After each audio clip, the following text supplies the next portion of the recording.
Welcome into another Untitled interview edition of the Untitled Film Project Podcast. Today we are joined by stand-up comedian and actor, writer, and producer of the new movie American Comic, Joe Kwaczala. Joe, dude, thank you so much. You're obviously way busy with the film circuit and all that, so thank you so much for doing this. Oh yeah, happy to do it. Thank you for asking me. What's that gauntlet been like, actually? Let me just go ahead and start there, right? I mean, you do stand-up, so you're no stranger to the road, but I imagine there's a level of hustle there that's involved in getting on all these film festival circuits.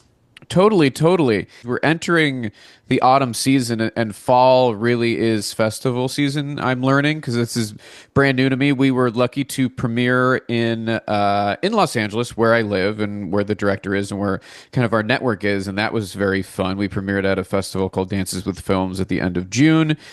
And then, we did a little cool festival in Williamsport, Pennsylvania. I actually didn't go to that one, but my collaborator was able to check that out, and that was a ton of fun, he said.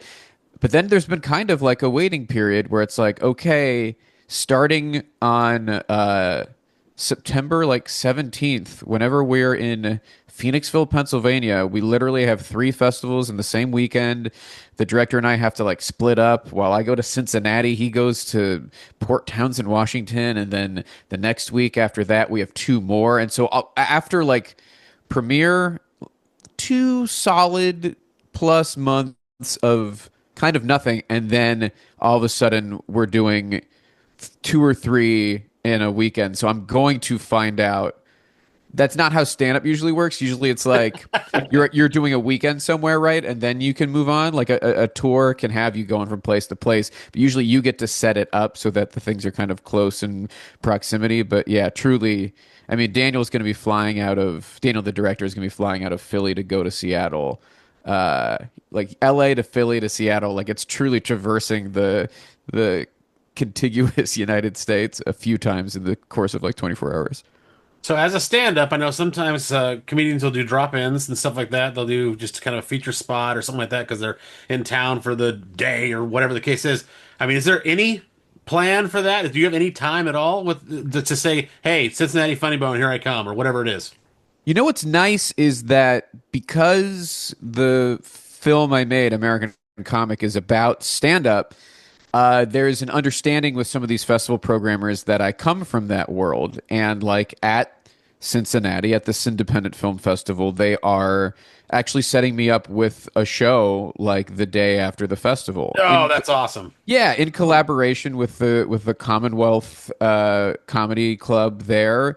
It's just it's a perfect 1-2. I'll get to screen the movie, and then the next night I'll get to headline a show. And so that was perfect. And as I continue to do this, I'll keep my eye out for when it seems appropriate, but I'm going to also be very exhausted. So, That's true. Joe, being in stand-up, you have that luxury and maybe terror at times of having that immediate feedback of this joke lands or this isn't working and this crowd isn't with me or they're fully on board.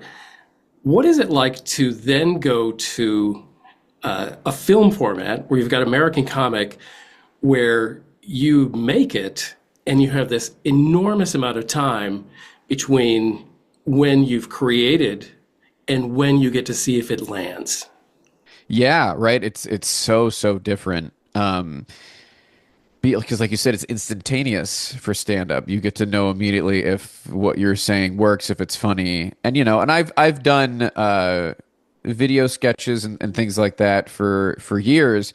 And what has been, I hesitate to say frustrating, but just different about that process is I never hear a response. I never get to hear people laugh at that because it's just sent out to the internet, and you can kind of monitor views and likes and comments and stuff like that, but it's really not the same. And then so to do a video project and to do it at this scale, and then to eventually get it in front of an audience as the goal, there's something about the build up to that. When we premiered, it was getting a lot of laughs, and they felt like the most earned laughs I've ever gotten, because it was so much was invested and so much time and so much was like kind of writing on it, and then to finally get those laughs was so satisfying. Would be a different story if I was like, people weren't really audible in their response. We were we were lucky that it all kind of worked out. But there were, we also had for a film, I would say we had a pretty tight time frame of how fast we moved when we were making it, because it's as a verite style documentary. I mean, it's a fake documentary, but we shot it as though it was a real documentary, and so we didn't necessarily do a lot of takes. There wasn't an elaborate setup. When you talk about mockumentary, you can think of it in a few different ways, but Modern Family is the type of thing that has a huge budget with like really great lighting, right, and setups. But the way we wanted to do it, both because of the ease of doing it, knowing that we didn't have that type of budget, we're true DIY, but also because the director, my collaborator, is a real documentary filmmaker, and he makes actual documentaries this way. Oh, wow. Yeah, he knows the visual language of that, and he knows how to get what he needs, and so we knocked it out pretty fast. I mean, we were really on the run. We went to Chicago, went to Ohio, Indiana. We were trying to get real backdrops, and we wanted people to feel the environment in a way that didn't just feel like this is all clearly shot in California. And then we shot the other parts of it in LA, but we also were able to edit it. I mean, Daniel's also a documentary editor, and he was like, oh, this is easy. When I'm editing a documentary, I have to go through hours and hours of footage to look and find the moments. I know what the moments are. He was almost like, when's the shoe going to drop here? What's the catch? Like, how is this? So we were able to get harder. Yeah, right. So we were able to get like an assembly cut pretty fast, and we showed it to some friends with some private screenings just as we continued to cut it down. And we probably finished most of the cut, like kind of before sound and color and maybe a few tweaks, around November of last year. And the fact that we were able to debut it in June to have the final cut premiere for a film is like a pretty quick turnaround. If anybody hasn't familiarized themselves with American Comic, you're going mockumentary style into the life of comic. Give me the elevator pitch for somebody who's unfamiliar. Yeah, totally. It is a fake documentary about stand-up that follows two comedians from very different worlds. One is in the Midwest. He's kind of grungy, bearded. He's a freedom of speech warrior, podcaster. And then the other comic is this LA-based style over substance industry climber, kiss ass. And I play both characters. All right. So is it a compliment? Because I've seen this. I've seen someone say this on social media. Is it a compliment that people don't know it's you playing both parts? Or is that more frustrating than anything else? No, I mean, I do love that. I mean, I really, especially, again, given the DIY nature of it, one of the things that was very important to me as we embarked on this project was that I needed to make a severe and extreme physical transformation. Because if I am just, if you see these characters and they're like, oh, that's the same guy. Yeah. Even if like the material's good and it's shot well, I think just subconsciously you think like, okay, well, I guess they didn't have a lot of resources. But if you see like, oh, if you don't even realize, like I love that moment of whenever it happens when you're like, oh, I think this is the same. Is this the same actor? No. Or like finding out later, being like, "Oh, that's crazy." I'm trying to have my acting to elevate the disparities, but it is that plus. I mean, I think the heavy lifting is really the visual disparity. Yeah, I think that adds something that I would say maybe even is a little bit of a impressive thing on our side, where it's like, oh, we gotcha. You didn't even clock it. How long was American Comic in development? I mean, when you came up with the idea, yes, you started jotting down a script, and then you're like, holy crap, this could really be a thing. Like, what? Take me through that in a brief summary. Totally. After we premiered, I was curious about that because I kind of couldn't remember. And what's interesting is that I do all my initial notes in Google Docs, which you can look at your edit history. You can see, and so I could see exactly when I was first writing about this and how it all went down. And I think the first time I jotted down the idea of doing a movie about two comics was January 2022.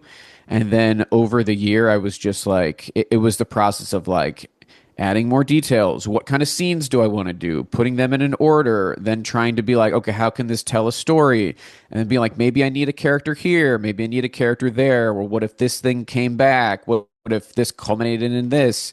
And it got fleshed out till it got to a point where I was like, probably by 2023, I was like, is this enough? I was always like, this can't be like a full movie. Like, this is just me jotting down ideas in a Google Doc, but it was getting long. And so probably by the end of 2023, I was migrating it to final draft, because really it was like ideas, outlines. And then as I would go through it every time, I would add more. And then I'd just be like, I know what the dialogue is in my head. I'll add the dialogue. And so it almost became a full script in Google Docs, and I just transferred it. And then it was like 100 pages. And I was like, oh, great. That's it's more than I need for a movie. So this is perfect. And then so probably by the beginning of 2024, we had the script mostly in place. And then Daniel and I were figuring out how to do it. And we were able to go to Chicago and do all the Midwest stuff in June. And then I had some weddings to attend, and my girlfriend was very adamant that I could not bleach my hair before them. And so we had a mandated break. And then we did the bleach blonde guy in LA in September, like a few weeks in September. So it was probably 2-ish weeks of the one character in the Midwest, and then 2-ish week, and then like a break and 2-ish weeks of the blonde guy in LA. And then because we were trying to hit some festival deadlines, we edited the movie in like 4 or 5 weeks.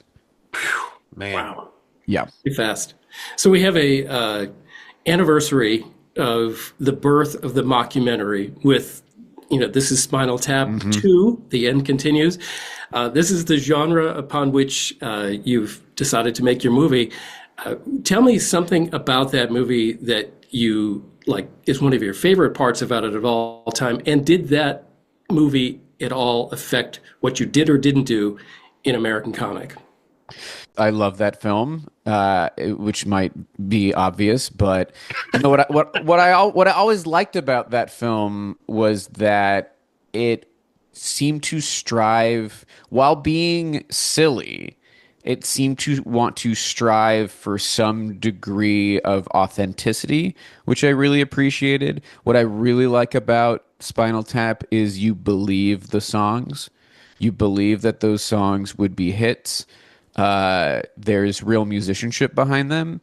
When we did the stand-up in my movie, I was adamant that we had to do the performances in front of real crowds, that they could not know that a movie was happening, that they couldn't even know that I was in character. It was really crucial that they believe these characters. And we had kind of a tight window, but one of the things we had to do, and it was really up to me, is I had to test these jokes as the character and get them into enough of like a good enough shape that you would believe that these are comedians who are kind of up and coming. Because I don't really think there's anything that impressive about just coming up with a bad joke. I think anybody can do that. And if you're doing a movie about comedians who suck and their material sucks, like, okay, that can be kind of funny, but I think there's something much more interesting about comedians who suck, but their jokes are working and you can see how they can work. And they believe in it. Yes. They believe in what they've created. Mm-hmm. And the difficult thing for me was, how do I write jokes that I personally hate, but I think will do well? And so I had to try and jump through that hoop. And so it like Spinal Tap, I think the core, like, kind of creative practice that the characters are involved in you just have to buy it. And so that was, I would say, something that the legacy of Spinal Tap, I think, is alive in my movie in that way. And also, we want to be the Spinal Tap for comedians. We want comedians to see it and be like, I recognize that. I know that person. That happened to me. I know exactly this story, this rumor, this incident. You know what I mean? I put everything from my 15 years of doing stand up into this movie. And some of it people will think is an exaggeration, and a lot of it is almost word for word. There's a lot of truth there. Yeah. Joe, before we let you go, will you be doing just a quick tidbit? Will you do those stand-up spots you talked about, like maybe in Cincinnati, maybe other places? Will those be as Joe Kwaczala, or will they be as one of the characters in the film? And have you decided yet?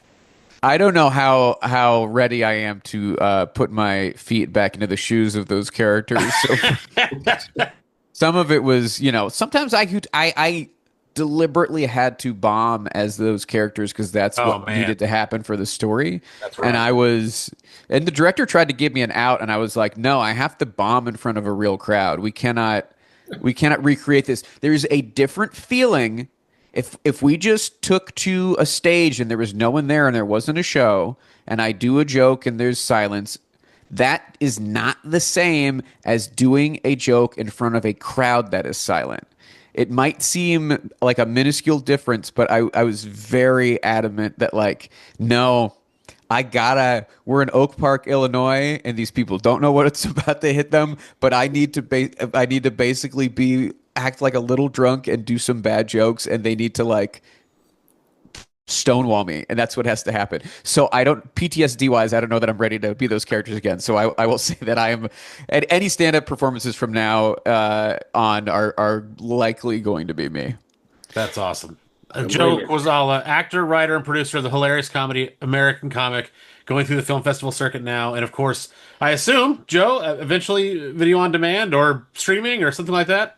Whenever that is figured out. For sure, but for the time being, you can go to AmericanComicFilm.com to see our upcoming festival shows. We've got a lot, whether it's Idaho, Oregon, Pennsylvania, Ohio, North Carolina. We're all over the place, so please check that out. You can follow us at American Comic Film on Instagram, or you can follow me, Joe Kwa, JoeKwa, wherever, and I'll be posting about that too. So we'll try any info that we have. It will be out there as soon as we know it. Well, we are personally offended that Nashville's not on your film festival list. That being said, we let it slide, and we understand that Cincinnati's happening at the same time. Bigger market, we get it. We cannot thank you enough for your time today. Best of luck with the film, and we very much look forward to seeing you in Zanies whenever you're back here in Nashville. Oh, thank you so much, guys. I appreciate it. Thank you for listening to the Untitled Film Project Podcast. To support the show, please rate, review, follow, and subscribe. Original music by Jeremy Schwartz. Special thanks to the Music City Film Critics Association. Editing and post-production by Jeremy K. Gover. Voiceover by Chad Bennett.